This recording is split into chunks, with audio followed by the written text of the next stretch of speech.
എല്ലാവർക്കും recipes in മലയാളത്തിലേക്ക് ഒരിക്കൽ കൂടി സ്വാഗതം.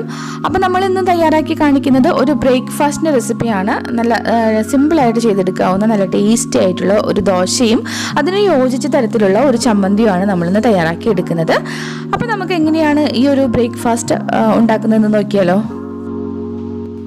അതിനായിട്ട് ഞാനിവിടെ 1 കപ്പ് പച്ചരി നന്നായിട്ട് കഴുകിയ ശേഷം 1 മണിക്കൂർ വെള്ളത്തിൽ കുതിരാനായിട്ട് വെച്ചിട്ടുണ്ടായിരുന്നു. നിങ്ങൾക്ക് സമയമുണ്ടെങ്കിൽ ഒരു 2 മണിക്കൂർ വെക്കുക കേട്ടോ. അപ്പോൾ കാലത്ത് ഒരു 6 മണിക്ക് നമ്മൾ വെള്ളത്തിലിടുകയാണെങ്കിൽ ഒരു 7-7 കൂടി നമുക്ക് ബ്രേക്ക്ഫാസ്റ്റ് തയ്യാറാക്കി എടുക്കാനായിട്ട് പറ്റും.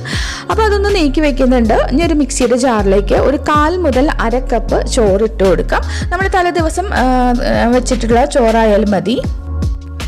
ഇനി നമുക്ക് വേണ്ടത് നാളികേരം ചിരകിയതാണ്. ഞാനൊരു 1/4 കപ്പ് നാളികേരം ചിരകിയത് ഇതിലേക്ക് ചേർത്ത് കൊടുക്കുന്നുണ്ട്. നമുക്കൊരു 1/2 കപ്പ് മുതൽ 1 കപ്പ് വരെയൊക്കെ നാളികേരം ചേർക്കാം കേട്ടോ. അപ്പോൾ ഇതിൻ്റെ ഇൻഗ്രീഡിയൻസ് ഇച്ചിരി അങ്ങോട്ടും കൂടിയും കുറഞ്ഞിരുന്നാലും കുഴപ്പമൊന്നുമില്ല.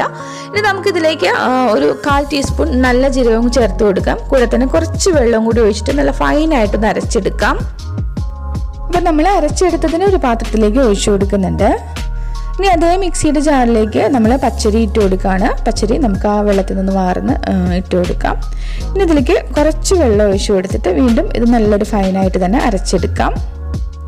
അപ്പോൾ നമ്മൾ അരച്ചെടുത്തത് വീണ്ടും ആ ഒരു ബൗളിലേക്ക് ഒഴിച്ചു കൊടുക്കുകയാണ്. ഇനി നമുക്കിതിലേക്ക് ആവശ്യത്തിനുള്ള ഉപ്പ് ചേർത്ത് കൊടുക്കാം. ഇനി ഇത് നന്നായി തന്നെ ഒന്ന് മിക്സ് ചെയ്തെടുക്കണം. നമ്മൾ ആദ്യം ഒഴിച്ചിട്ടുള്ള നാളികേരവും ചോറൊക്കെ ഉണ്ടല്ലോ, ആ ഒരു കൂട്ടും ഈ ഒരു പച്ചരിയുടെ കൂട്ടൊക്കെ നന്നായിട്ട് തന്നെ മിക്സ് ആയിട്ട് വരുന്ന രീതിയിലൊന്ന് ഇളക്കി കൊടുക്കാം. അതുപോലെ തന്നെ നിങ്ങൾക്ക് ഈ റെസിപ്പി ഇഷ്ടപ്പെടുകയാണെങ്കിൽ ഇതുപോലെ നല്ല നല്ല റെസിപ്പികൾക്കായിട്ട് നമ്മുടെ ചാനലൊന്ന് സബ്സ്ക്രൈബ് ചെയ്ത് സപ്പോർട്ട് ചെയ്യാൻ മറക്കരുത്. നിങ്ങളുടെ അഭിപ്രായങ്ങൾ കമൻറ്റ് ബോക്സിലൂടെ അറിയിക്കുകയും കൂടി ചെയ്തേക്കണേ. അപ്പോൾ അതാ നമ്മൾ മാവൊക്കെ നന്നായി തന്നെ ഇളക്കി എടുത്തിട്ടുണ്ട്.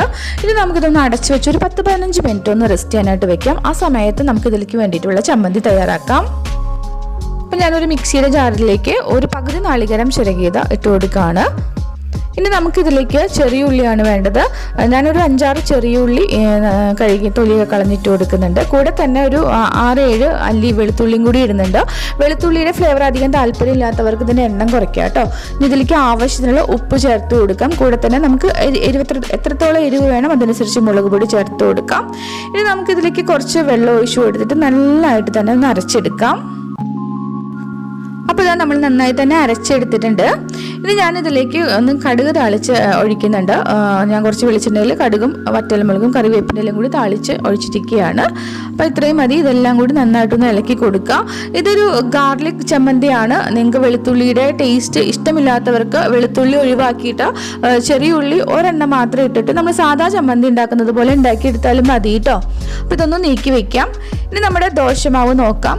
ഇതെങ്ങനെയാണ് ചുട്ടെടുക്കണമെന്ന് നോക്കാം. ഞാൻ 2 രീതിയിൽ ഇതൊന്ന് ചുട്ട് കാണിച്ചു തരാം.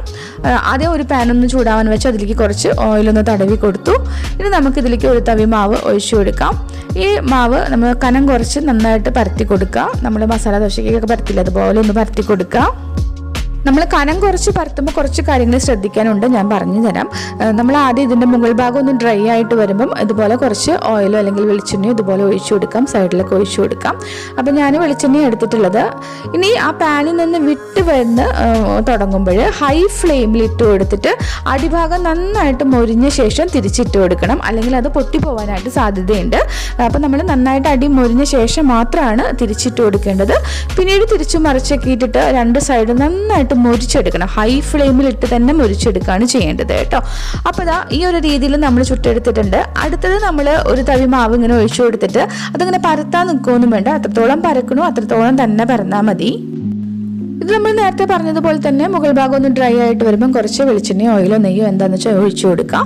ഇനി അടിയൊക്കെ ഒന്ന് വിട്ട് വരുമ്പോൾ നമുക്കിതൊന്ന് തിരിച്ചിട്ട് കൊടുക്കാം. നമ്മൾ തിരിച്ചൊക്കെ ഇട്ട് കൊടുത്തു കഴിഞ്ഞാൽ വീണ്ടും ഹൈ ഫ്ലെയിമിൽ തന്നെ ഇട്ട് കൊടുത്തിട്ട് 2 സൈഡ് നന്നായിട്ട് മുരിച്ചെടുക്കുക. തിരിച്ച് മറിച്ചൊക്കെ ഇട്ടിട്ട് മുരിച്ചെടുക്കാം.